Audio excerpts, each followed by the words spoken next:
things like, and my least favorite line was, and then you read. I'm excited to hear that. Well, you already blasted me on Twitter with that because that was actually one of. Do you not even remember writing that line?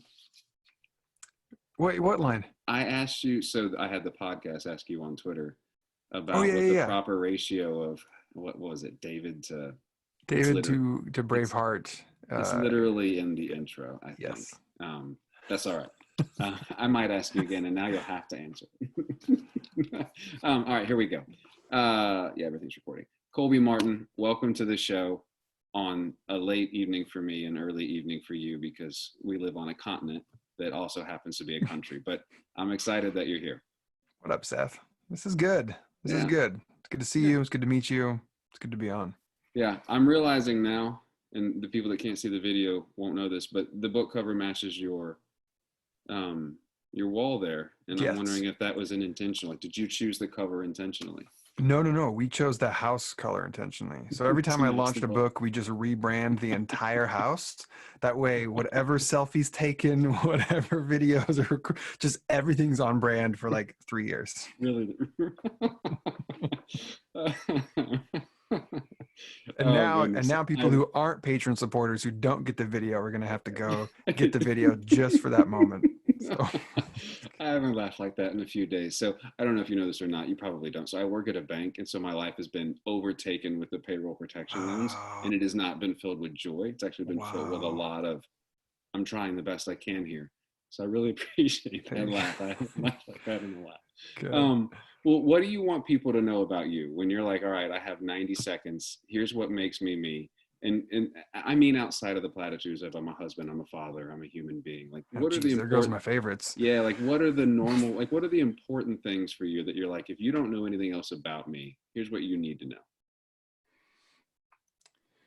So for those who are familiar with the Enneagram, I am strong identify type 3 in the Enneagram, Mm, which in a nutshell means that I fundamentally, at my core, struggle to believe that I have worth and value just for who I am.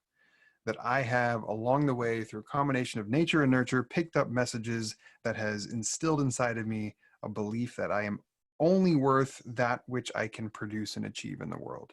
And so my entire life has been a constant pursuit of achieving and performing and being the best at everything so that I can have worth, so that I can feel like I matter and I belong. So I'm aware of that. Became aware of that sort of phenomenon a number of years ago through therapy and other things. So I'm a work in progress who's aware of now what it is that it motivates me and drives me, so I can hopefully, use that in good and helpful ways, and not in sort of destructive, ego drag me down ways. So yeah, so that's me. I love to I love to perform and achieve, and I love to create things, and I love to be the best. And mm. that doesn't always serve me well. It oftentimes gets me in trouble. But it's also, I am who I am, and I like me. So, Yeah, my and I can grow large beards. Again, if you're not a patron, I do recommend you supporting or Seth's podcast so that you or can. just buy the book. I mean, it's in the Oh, back there. okay. Yeah. So just to go back to the earlier thing about the whole house on brand, I got those headshots taken when I had a rather large beard, and over the next several months, my sweet wife kind of got tired of the massive amounts of hair on my face, and politely dropped not so subtle hints that she would love if I shaved. But I'm like, but babe, my book comes out and I've already got this giant beard. I've committed to this look for a season. So we For just got, forever. we just have to like get through the interviews and the media for this season, and then I can bring the beard back down to a more reasonable length. That's funny. Yeah, Anyway, my that's me, my Seth. my 4 almost 5 year old will just grab mine, and mine is by no means as prosperous as Robust, yours. Yeah, yeah. Oregonian native, lumberjackian. I would love for it to be, but the bank, I have to keep it Oh, clean do you? and crops. Yeah, All every right. it's like it's really annoying. Every week and a half or so, I have to take it back to a 5, which really just breaks my heart. But Yeah. anyway, That's why I became a pastor, so I the could have the freedom to grow a large beard. so my pastor is also a 3. I've oftentimes heard him say that many pastors are a 3. Would you agree with that? I don't know if that's true or not, but something about what did he say one time? He's like, the three in me likes being up here on this stage. And if Yes. you'll let me get unhealthy, Yeah. I'm going to twist the whole narrative so I get to Yeah. stay up here on this That's stage correct. and make you want it. Please Yeah. don't let me do that. And I'm Yeah. probably badly paraphrasing that because No, it I'm sounds good. not I a mean, three. the shadow, dark, gross side of threes is that we are incredibly gifted at manipulation and deceit. Like Hmm, that is one of our second languages. hmm, So I could absolutely buy into the premise that the pulpit is a particularly natural cesspool for all of the threes shadows to shine really well, hmm, to hmm, perform and put on the good image and sort of twist and manipulate and yeah, it's gross. But look, every number has their gross side. I'm just being hmm. honest about what mine is. So Yeah, yeah, yeah. yeah. No, that's fine. Yeah, and so the reason I think I read so much, so I am a five, which oddly enough, my pastor also called. He's like, the reason that I know you're a five, Seth, is you had to read 97 books about all of the numbers before you decided that you were a five. He's like, you're a five. A thorough Uh, explanation of every single number. yeah, but that's why I can't not read veraciously. So that's not why I brought you on. So you wrote a book that I think is what's called the shift, and I like that word because it implies motion. Although when I read the word shift, what I think about is scree, like on the side of a mountain, and I Hmm. could not get that image out of my mind as I thought about religion as I read your book. Don't know if that was intentional. That's probably just me with No, too I don't many other even know books what in you my mean. head. A scree, scree's like when you're hiking down a mountain and you come up about around a bunch of loose rocks, and so you'll begin down the trail, and it all just gives way and Oof. you're shifting, you're going with it, but the entire side of the face is just shifting. It's Wow. like an avalanche, except for it's not an avalanche. It's Okay. it's called the scree, but it's constantly shifting. You can't walk on it and it not shift. But um, explain to me what you mean when you say the word shift. What I'm trying to name is the phenomenon that I have both experienced personally and then witnessed through my ministry over the last 6 years. The phenomenon of people either leaving or getting kicked out of, or sort of being shown the door, but having some exit from what I describe as a more conservative Christian context. This could be church, this could be community, this could be family for many people, but they're moving away from that conservative Christian uh, context and towards something. I use the word progressive. We can unpack that in a minute, but I'm just trying to name that there's a spectrum of things like belief and praxis or behavior or actions. There's a spectrum of conservative to progressive. And when people are leaving their more conservative Christian community and moving towards something more open, inclusive, progressive, this is what I'm trying to name. This is what I'm trying to give language to and normalize. And really, with this book, help people survive the obstacles that seem to be common and inherent in that journey. And so that's, for me, that's the shift, the moving from the conservative to the more progressive spectrum Yeah. of So Christianity. can you define both those? Because I think the word conservative gets conscripted by politics the same way that the word mask has become conscripted by Yeah, politics in the world that we live in. yeah, And progressive also has its own pejorative meaning versus yeah. I think the way that you, so what do you mean when you say conservative? And in this case, we'll call it Christianity or faith, which is another word we'll probably have to unpack later. But, and then the same thing for progressive. Yeah, so this is the problem with labels, is they're helpful right up until they're not. Mm-hmm. So I love labels. They help you give a sense of where the boundaries are, the parameters are. They give you some location of where you reside in relation to other people. So labels can be helpful. And then they always will have their limitations, or they'll always be begging for us to transcend them at some point. So I struggled with whether or not to go with, to really hunker down with the progressive Christian thing. But I feel like at least those two words get close, close enough in the ballpark to sort of what it is that how I embody and embrace my spirituality. So when I'm talking about the spectrum of conservative or progressive Christianity, what I'm trying to name is that if you go more toward the conservative end, again, this is a spectrum. These are not defined boxes and markers. If you go more toward the conservative end, you are moving towards a system of belief that sort of fundamentally buys into the fact that the truth has already been figured out. We've locked it down. It has been transcribed by the divine and codified. And our job now is to just get the right beliefs and lock it down. Conserve those right beliefs and lock it down.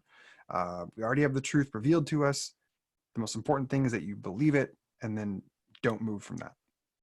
Then as you move toward the other end of the spectrum, what I try to talk about with progressive is kind of the idea of a progressive is someone who believes that like progress is good, that progress is out there. Mhm. That and I know there's even limitations in that, because I don't think life is about a constant chasing of the carrot. Like that sounds exhausting.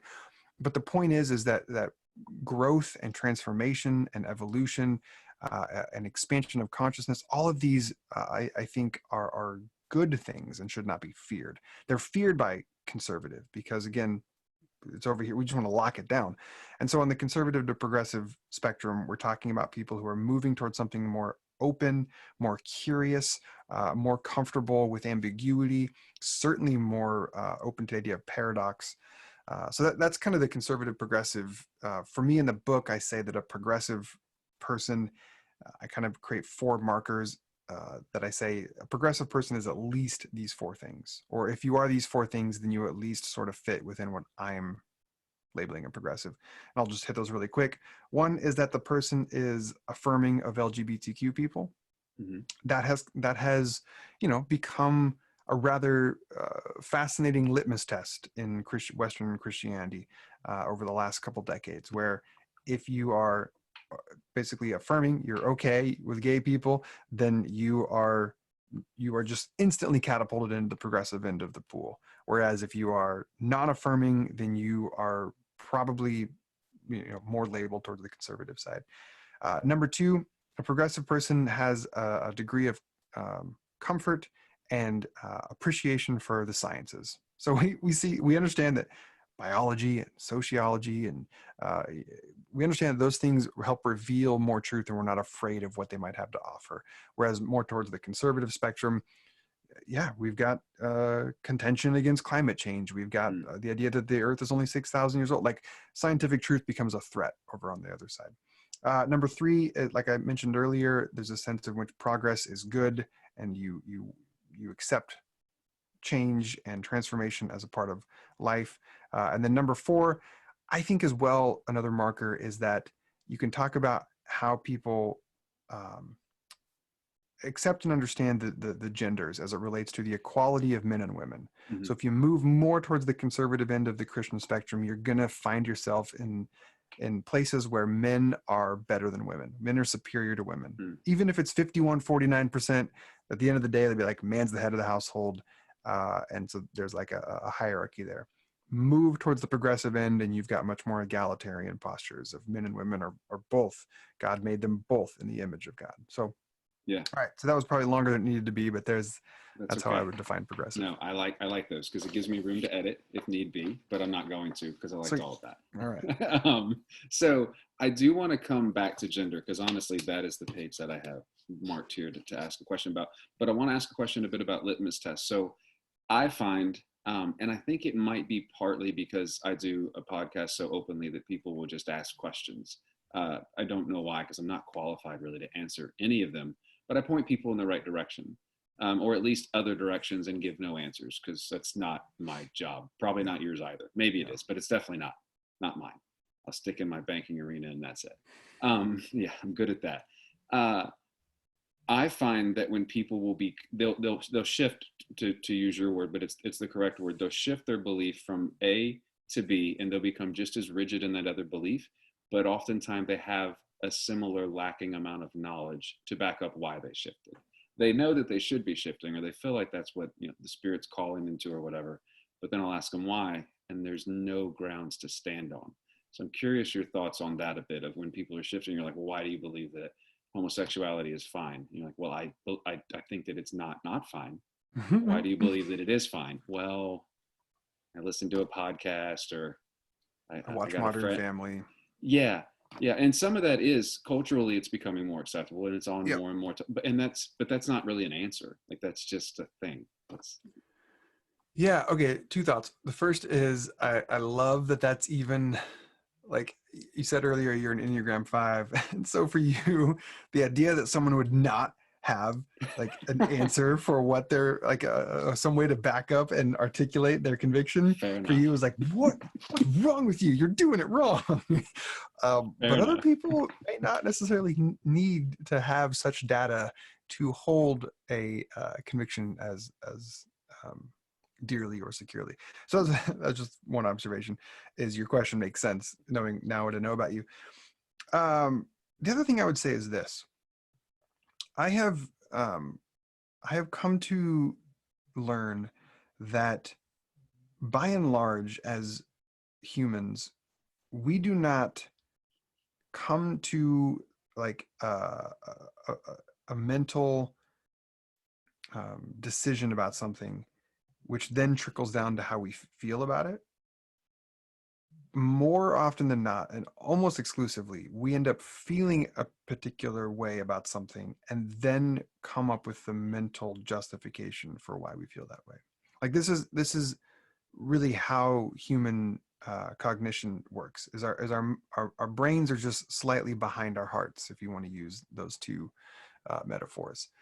And so, which is oftentimes why people, let's just say they are, if they're in this example, someone's not affirming, one of the best paths to help move a person towards an affirming theological posture towards queer people is for them to get to know and to have it humanized for them, have a gay person be their friend. Mhm. And suddenly that is, which is why TV shows and other things like it opens up the heart. And when the heart is open up, because the mind can't go where the heart is unwilling to, so the heart has to go for it. We have to have an openness in your heart space to at least consider it before your mind would ever allow it. So I think what happens, I think the phenomenon that you're describing is that people's hearts have moved, which is generally, we end up just, we feel ways about things and then we justify them. We're not as smart as we think we are. We don't come to issues and just be like, I shall now, with an objective mind, decide what I think about this thing. It's just not how it works. So I Mm. think a lot of people they'd end up shifting and moving in very human and normal ways, and maybe they just haven't had the time or the space or the motivation or the interest really in sort of backfilling that with real solid data. Yeah. Can I tell you, I like that answer, but that last part of that answer really breaks my heart. And I'm aware that that's just because of the way that I'm wired. Like I have to know how things Yeah. work. So here's just an example aside of everything. So I looked at the census data. I did the trends because I'm a nerd. And I realized in the matter of like when my son graduates high school in less than a decade, Christianity won't be the primary religion. And I know very little about any of the other ones that will be. Hmm. And I said, well, this is going to be a problem. So that's all that I've been reading for the last 4 or 5 weeks is just that. Because I'm like, well, I don't know how to have a conversation in earnest Hmm. because I'm expecting them to know about me. And that's not fair. Anyway, you know what I mean? Yeah. So like the lack Yeah. of data just bothers me, but Yeah. I guess I get it. I don't actually get it. I'm lying. I don't get it, but that's okay. So gender, you said in the book that you've gone, what, a decade, more than a decade of not speaking about God with a gender-based pronoun, correct? I feel like it was 10 years, 12 years, how Yeah, many years? I don't know if I'm at 10. Oh yeah. It was like I guess 2010, 2011 when I sort of started making the conscious decision to move away from masculine pronouns. So Yeah. So why does that matter? Like why? yeah, why does that matter? The simplest way I can describe it is to say the more that we connect with our language, and language is one of the best tools we have for sort of understanding the world around us and our experience and how we relate. So the words we use matter. They have great power to fill in the thoughts in our mind. So the words that we use about God, the way that we talk about God, the more that we connect our idea of God with a masculine, whether it's pronouns, he, him, his, or whether it's just some sort of, we're connecting it to maleness in any way. The more that we do that, we do not have the option to uh, to not be impacted by the inverse of that, which is to connect maleness and masculinity with divine. those two things we can't just have one without the other. So if we are exclusively using male pronouns for God, we are sending the whole rest of our being, we're sending messages that godliness is akin to maleness, and the inverse of that therefore has to be true as well, that maleness is closer to godness, at least than female. So so in the book I have, the chapter on God, I spend time saying, if the reader hasn't already considered, I would encourage the reader to consider stopping using male pronouns for God, or at least add in some female ones to balance it out. Mm-hmm. Because when we think that divinity is more connected to maleness, and again, nobody really says that out loud, we don't say that explicitly, but that's what's happening. That's the thing behind the thing. When we talk about God as he and him, we are linking and connecting closer to divineness with male things, and therefore that is creating a superiority over and against female and femininity. And that's a problem, I think. Yeah. So the thought, I have two thoughts, and I want to stay in this chapter for a minute. So the first thought that I had was, what if I stood up and I said the Lord's Prayer, but instead of our Father who art in heaven, I said our Mother who art in heaven, and I literally had visions of people throwing things at me. As a pastor yourself, like, what would happen in a random church if somebody just actually intentionally started inverting all the pronouns just as a proof of concept or as a proof of point? Like, would it cause harm? Do you think it would cause trauma? Like, the overall, the person not necessarily reading your book, like, would it be helpful? Like, how do you begin preparing people to even have a conversation about God in that manner? Yeah, I mean, if it happens at our church, that's just a normal Sunday. But I hear what you're saying. No, by the way, to answer your questions, would it cause harm and trauma? No, it wouldn't do either one of those things, in my opinion. Harm and trauma, I think, are words that should be reserved for some pretty, severe instances. Mm-hmm. And having somebody's theological conception of the divine rattled for a hot minute, to me, does not yet go into the space of harm or trauma. But it would unsettle people, absolutely, or it could unsettle people. And so I would say that sort of movement, that sort of shift, like with all shifts, should be taken with intention and care and mindfulness. And the goal, so if I was a pastor at a church and I myself was shifting away from thinking of God as just he and him and wanted to start helping move the community along, I would probably not just, absent of any context, just open up the Lord's Prayer with that. Although also I do sort of like the dramatic, the flair, the drop in the grenade. So maybe part of me would want to do that. But no, I think, Seth, those are feathers that I'm okay ruffling, because I think this issue matters enough and is important enough that I think people need to have their feathers ruffled a bit on that. Yeah. There's another part in here. You're talking about, just for context, for you, you said where is it at?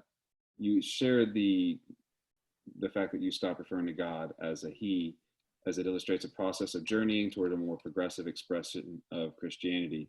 And then you use an analogy or a metaphor. I always get those two confused.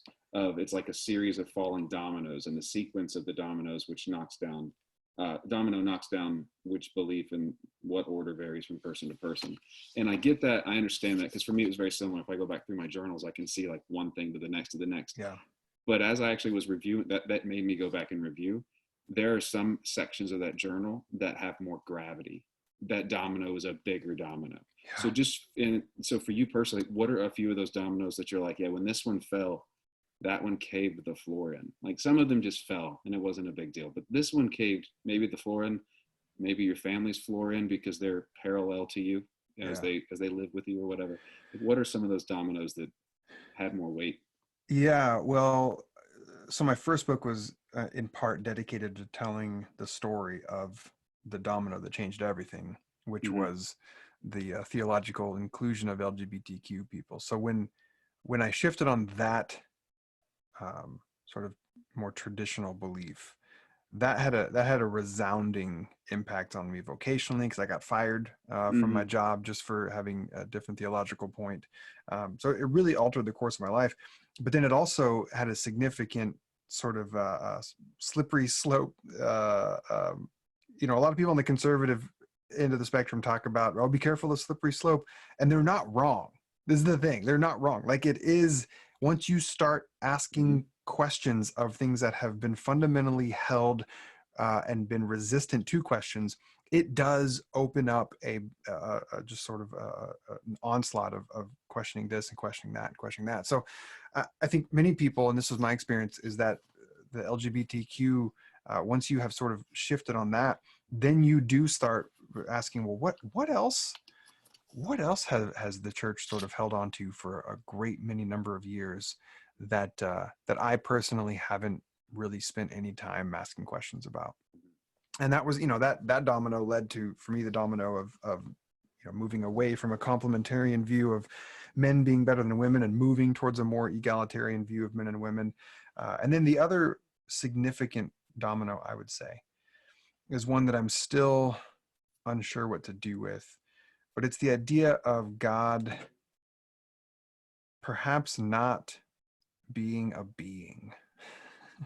Hmm. The idea that maybe God isn't this being that is, the biblical writers talked about up there. They were in a three-tiered universe, that God is up in the sky and we live on the earth, and then down below is place of the dead. And now we have telescopes, so we know that there's no God up there. We just then change the metaphor to out there, and we talk about God as being out there. But even then, I sort of reject the idea that if you just go out far enough, for some point you're going to find a being. Hmm. So I think for me, I've shifted away from the idea of God as a being that just interacts with Earth. Why Earth? I don't know. Earth randomly. Who knows when? Who knows why? Um, so that one's had some real resounding ramifications. It's affected my prayer life. It's affected my uh, the way that I sort of think about the trajectory of the world. So I'm still sort of that one's unsettled for me. In the Hmm. book, I give the reader some alternative ways to conceive of God outside of just a separate being.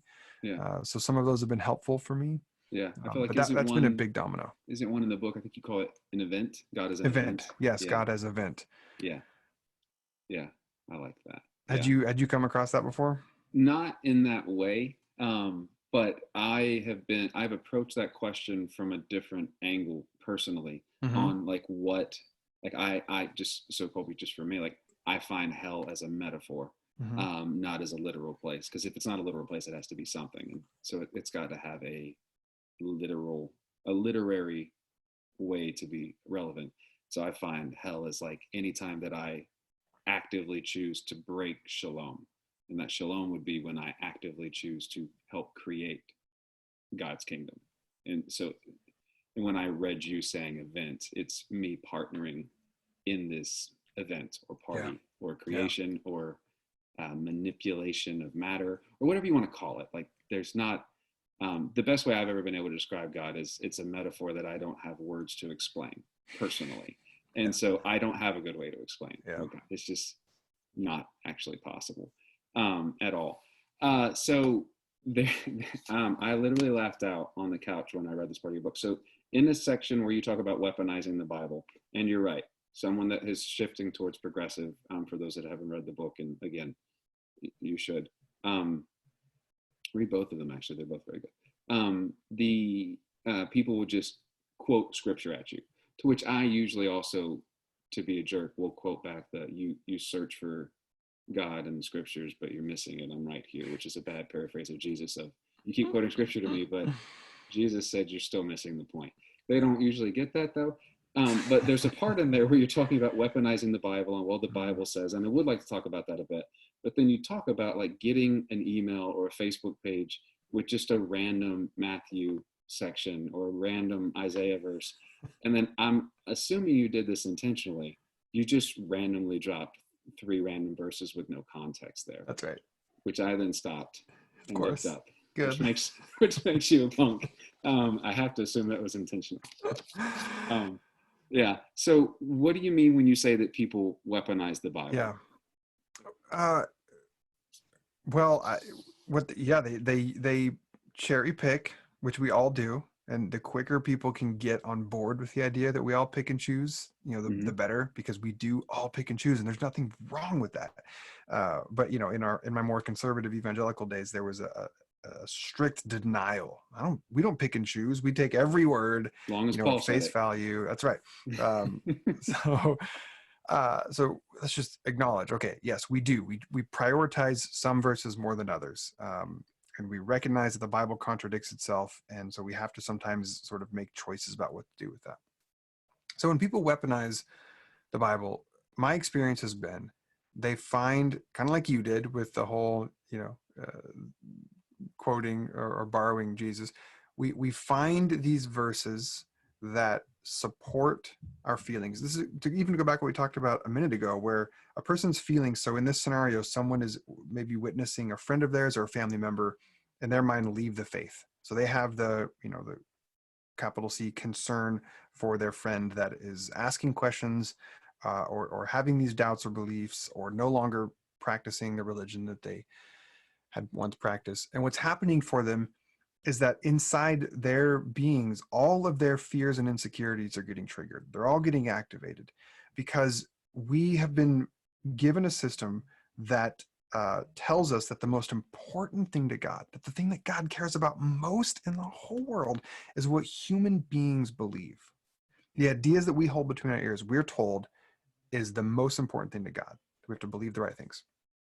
So then when people start seeing their friends or their family members or their pastors start to no longer buy into the things that we'd always been told, that raises all of these inner sorts of doubts and insecurities of like, wait a minute, you don't get to question that. And the fact that you're questioning that reminds me that I have questions, but I've been suppressing those for years and I don't want to face those. And so I need to sort of push you away. And so what ends up happening is, in order to manage and assuage that anxiety and that fear, they end up grabbing these Bible verses and sort of launching them as grenades to try and basically get you back into the fold. Just this is they're trying to spank you. They're trying to use uh, uh, um, methods of discipline and rebuke to try to get you back into the sheep pen, and it's painful. It's so painful to have these words for people for many parts of their lives they have cherished and they have given themselves to, and they've tried to understand. They've tried to allow these holy, sacred, inspired words to have this place of influence and leadership and priority in their life, and then suddenly to have these words be used against them, as ways to try to shame them back into old versions of belief or behavior, Mhm. is just some of the most painful experiences, which ends up turning people away from the Bible for a really long time, if not for good. Um, a lot of people that make the shift sort of leave the Bible behind altogether, and it makes so much sense. Yeah, I agree. The only way that I was able to come back to the Bible, well, there were two ways. So I bought Robert Alter's version of the Hebrew Bible, which feeds the part of my brain that needs to rip. Have you ever seen his No, version of the Bible? no. I'll have to show you after the Okay. recording's done because it'll break the computer. How to get it. It's like behind all the cables. So it is 3 volumes. It's probably 8 inches wide, or 8 inches in, yeah, width is the word that I'm looking for. Like Wow. Genesis is, I think, 300 pages because he basically breaks down every verse, like every way to translate it, with all the context and all the hyperlinks throughout the entire Hebrew Bible, Wow. which I love.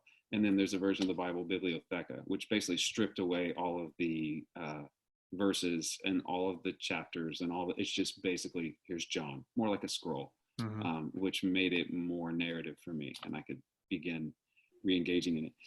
When I So I agree. That's how I also pick and choose, intentionally. Everybody does. You're absolutely right. Everybody has a bias. Every translation has a bias. And if you don't believe me and you're listening, go to the beginning of your Bible and you'll see it in the copyright. And then you can go to that company or translator and it'll tell you what their biases is. Like they literally all have a narrative they're trying to spin. Mm-hmm. Um, what then do I do with the Bible? Furthermore, then after that, like, because that's a shaky foundation for many people. If the dominoes were not falling prior, now they don't have anywhere to sit. They're just literally, gravity has taken hold. So what do I do with the Bible if that's where we're at? And then furthermore, what do I do with Jesus after that? Oh, yes. I guess those are connected, aren't they? Um, I think for each person, it's going to be different. For me, when I sort of went through my shift, I went from a person who loved, memorized, studied, uh, interpreted, like the Bible was my life for a number of years.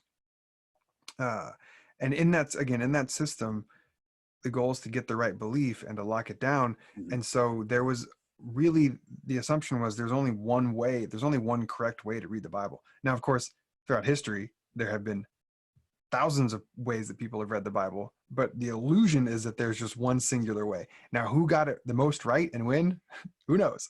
But the illusion is that there is one correct way to read the Bible, and that it is, there's two I words that come to mind. It's inerrant and it's Mm-hmm. infallible. Inerrant is essentially saying it has no errors in it. It is factually correct, which for people who have eyes to see and ears to hear, It's they will ridiculous. discover that it is not. It just Yeah. simply is not. It is full of error. It Mm-hmm. is full of historical and geographical. It is full of inter contradictions. It's just not an error. And there's so much freedom in just laying that down and no longer having to, the mental gymnastics you would have to go through to try and reconcile. Why did one disciple say there was two angels there, but the other one said there was one? Well, maybe it's because one guy had an eye patch on and he just couldn't see out the left side of it. We go through all these weird ways to try to just lay it all down and be like, you know what? The Bible's not inerrant. Okay. That shouldn't terrify us then, because what we were told then is it's either all true or none of it's true. Mm-hmm. And there was no space in between for there to still be this rich depth of beauty and truth in the Bible. And then infallible was another word that that more conservative Christians hold on to, which is that if you interpret this correctly and use it correctly, then it will not lead you astray. To which I say, that does not hold up to scrutiny of the 2,000 years of Christianity, Mm-hmm. because we have gone astray in some pretty horrific ways. Inquisitions, slavery, segregation, like all of those had justification in the Bible. So the Bible's not infallible. You can interpret it and find yourself on a really dark, as you said earlier, hellish path. So those are two words that I had to sort of disconnect from how I came to the Bible and realize, okay, those are actually, not only are they incorrect, but they're holding me back. But there was another I word, Seth, that I used to love and I still do love, and I just have a little bit different meaning of it, and that's inspired.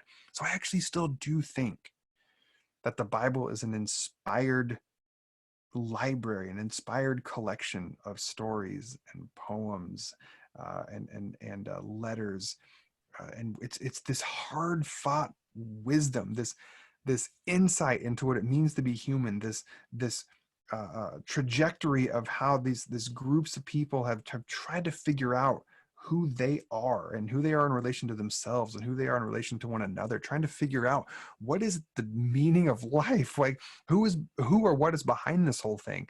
Like we have this amazing record of these people's wrestling with this. This is hard fought wisdom. A lot of the truths that are in here have been earned over centuries of people working these things out. And I am just not at a place where I feel comfortable dismissing all of that and Yeah. putting all that away and saying, because of its foibles, because of the way that it's been weaponized. And again, all of that's real. I'm not discounting all that, but to just set it all aside for me is to say, well, I don't know that if we just started from scratch in 2020 that we're going to be a whole lot better off. Hmm. Now, again, I just created a false dichotomy where the Bible is the only source of wisdom or we have nothing. No, there's other sources of wisdom. But for me, the Bible is still very much the sort of divinely inspired, which for me means that it was driven by and it points to what is most true, most real, most beautiful. Mm-hmm. And I still love the Bible. I recognize that it's not for everyone, or that people need seasons in which they can safely detached from the Bible because it was used so maliciously against them. Fair enough. And then the other part of that question. So where do we fit Jesus into that with that interpretation of the Bible? I know what my answer is, but I'm curious for yours. I mean, were it not for the Bible, we wouldn't know about Jesus. I mean, there's like Yeah. 3 other historical documents that kind of semi point to this guy named Jesus that lived. So obviously, if you take the Bible out of it, then you lose Jesus. Mm-hmm. For me, though, once you can again back away from the idea that the Bible's inerrant, that it's infallible, that you can start to look at the 4 Gospels, Matthew, Mark, Luke, and John, and you can start to see how each of them were written. You talked about the beginning of each Bible having a bias. Well, each Gospel writer had a bias. Each Gospel Mm-hmm. writer had a thing they were trying to accomplish with their Gospel, which is completely legit. Like we don't need to. That doesn't make them bad. That doesn't make the documents now somehow less good. It's just Matthew was trying to show fellow Jewish Christians that Jesus actually was sort of the manifestation of this long anticipation of a coming Messiah. And John was trying to do something entirely different. Mm-hmm. So once you see that all 4 of these authors are trying to do different things, and so that means they tell the story sometimes different. They move pieces around because they're doing different things with it. Mm-hmm. Suddenly you have this playfulness that I have found with the Gospels, this playfulness where it's not that I'm reading this fly on the wall account of a man named Jesus. It's not that I'm reading this 100% historically accurate document. What I'm reading is the way that this individual and his relatively short life, but his profound life and his profound teaching and the way that he sort of connected with other humans, it had a massive, it made a big difference in people's lives. So much so that there's a whole sort of movement rose around his teachings and around his way of life. And people tried to come up with accounts to try to encapsulate that.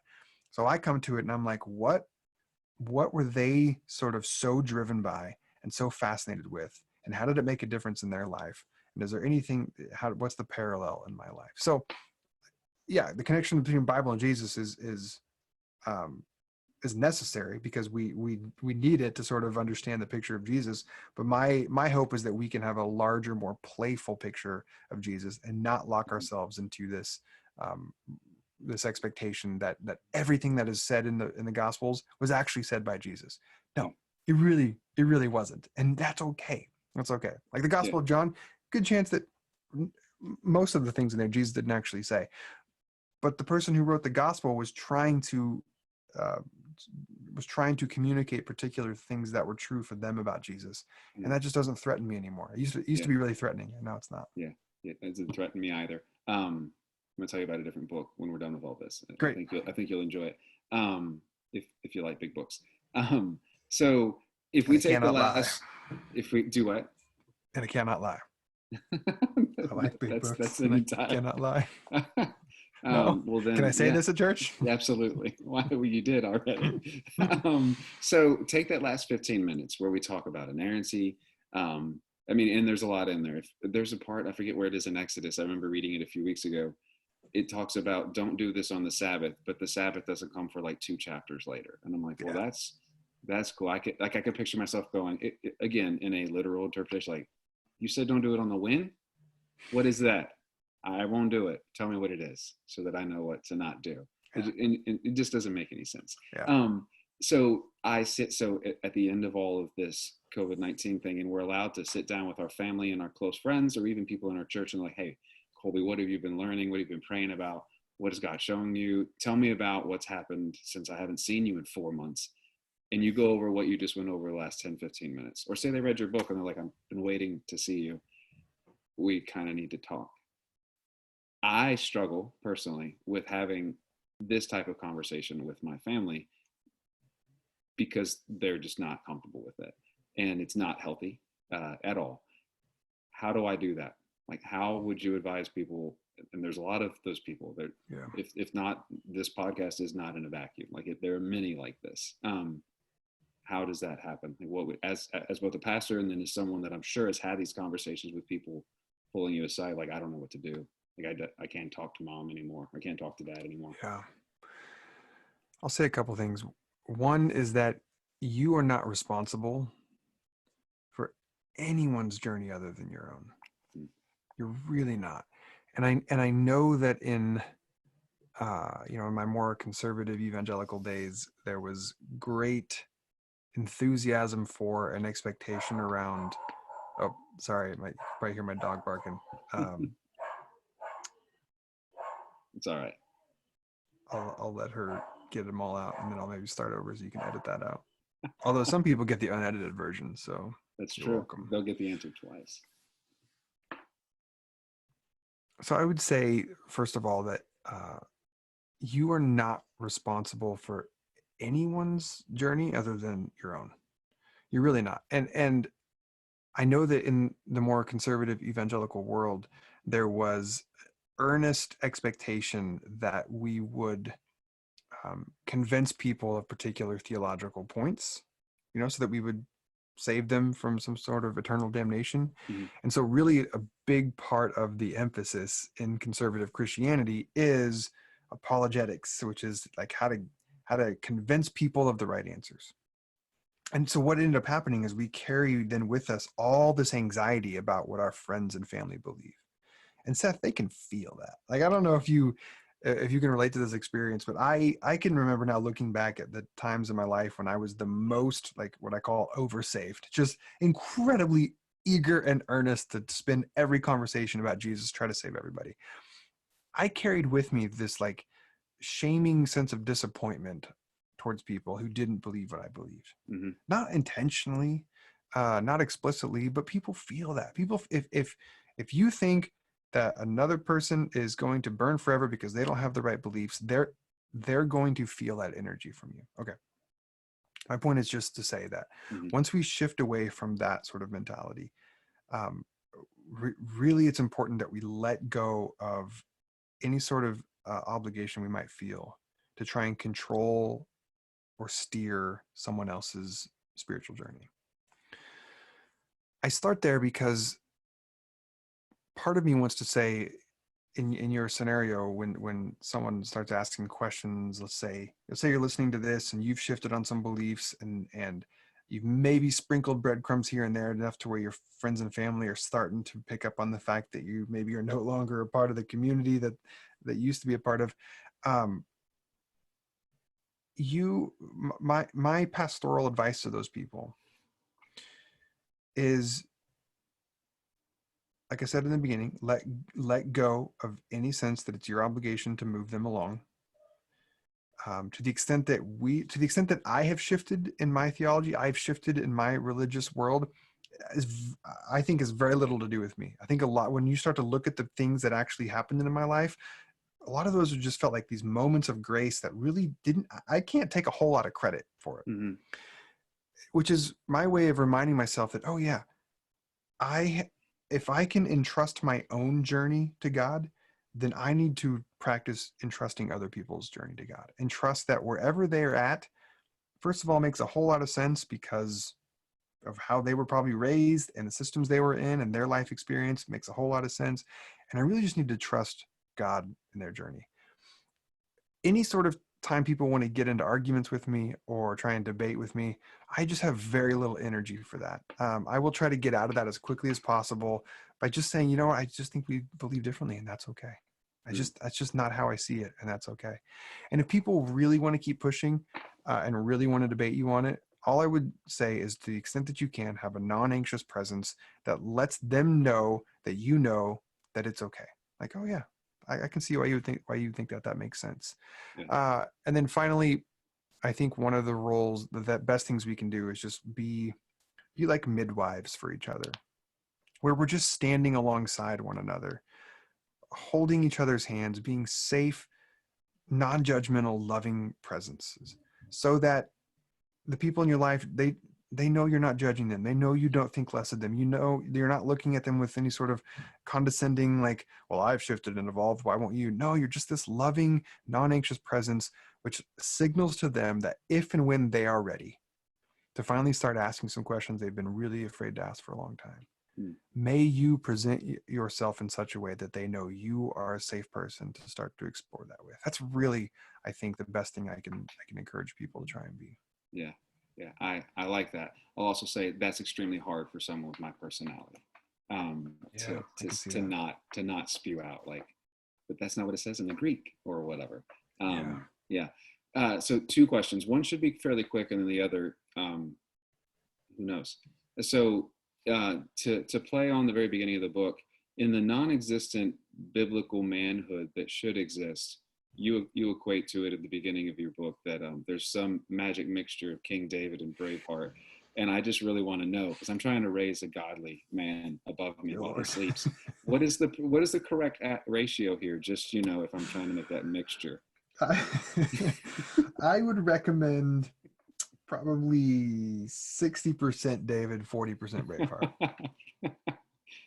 Sounds good I, to I me. I think I think David has enough depth of dimension to his character, the tenderness for Jonathan, the loyalty to Saul, the capacity to access deep emotional well-being and security with the Psalms that he wrote. He showed a lot of tenderness, and so Yeah, I think that is more important sixty for forty. yeah, raising boys in this culture right now. Put more of your emphasis, I think, in the tenderness and the depth of emotional well-being, because the other part, like they're just sort of for I'm gonna get myself in hot water here. I, I, I hate this question. What did you do to me, I Seth? said you had to be. You could have been quick. You could have left it at 60. Let's leave it at 60-40. I don't want you to Yeah, be in yeah, hot great. water. I can't leave anything quick. My life motto is why use 10 words when 50 will do. Well, when you said David, I thought to myself, but that's just 40% of that massive stare that says, "Bring your horses. I brought my spears," because that's all I see of Braveheart is just Mel Gibson pacing in blue paint. So, final Still one of my question. favorite movies. It's a Yeah. great movie. Question I've been asking everyone. So, when someone asks you, if I ask you, if anybody asks you, hey, when you say God and you're trying to give words to something that really is very hard, like what are you actually trying to say? Like if you were to try to wrap words around God's not even the accurate word. What is that for you? For me, it is the acknowledgement that there is more going on than what we can see and touch and smell and feel. To me, to talk about God is to name that there is something behind, there's something within, there's something underneath it all. That we are more than just atoms and molecules and pizza and paychecks. That there actually is something else behind it and through it all. But to then go one click further, it's also to acknowledge that as far as I choose to believe it, and in many ways it is a choice, as I choose to believe it, that something else I believe is benevolent. I don't think it's indifferent. I don't think it's just a Star Wars force. And I don't think it's malevolent. I think the thing that is behind the thing that is under it all, as Paul says, the thing in which we live and move and have our being, Mm, I believe is benevolent. Marcus Borg says that the whole, with a capital W, the whole is good. And that's what I mean when I one of the things I mean when I talk about God is that mm, there is more going on and it is good, and it the closest we can get to what that looks like, I think, is love. I mm, love that St. John gave us the simple phrase that God is love, because I can sometimes get a grasp on what love is. And what I my favorite piece of advice to people is simply always trust love, because love never fails. mm, Love never fails, and therefore I think you can trust that if you are seeking after love, embodying love, practicing love in all of its dimensions, you are getting closer and closer and closer to God with every breath. mm. I like that. Plug the places, Colby. Where do people go? Because I have 80 more questions I could ask you, but I won't. So we should end this. Where would you want people to go to buy the Yeah, book, find your things, do the probably things? the best place is I have a website, colbymartinonline.com, kind of functions as my hub for books that I've written, articles that I've written, sermons that I give, videos. I just had a TED Talk come out last week that Mm, I'm really proud of. It's all about sin. Mm-hmm. I stood on a TED stage and gave a talk about sin. I enjoyed So it. anyway, colbymartinonline.com. And then I'd love to have people follow me, Instagram, Twitter, at Colby Martin. Yeah. Perfect. Great. Perfect. No, thanks again for coming on. Thanks to your family as well as your dog for sharing you. I know it's a commitment on both ends. So I appreciate that. Thank you, Seth. Yeah. All right, I'll end that recording, and then let me show you this real quick because you'll get a kick out of this. If I can The get it 8-inch Bible. This is just the prophets. So here's the prophets. That's just the prophets. Yeah, just the prophets. So it's hold on. It's volume. Let's see who's in here. Yeah, so it's just Joshua through all the minor prophets, and then there's one about as big as this on just the books of Moses, and then another one on the writings. That's amazing. But it's got it. I mean, it's fantastic. What's it called again? It's literally called the Hebrew Bible. Okay. It's just by Robert Alter. He's a professor out in California, professor emeritus. He's brilliant. He's yeah. Let me end this Zoom recording. I actually don't even.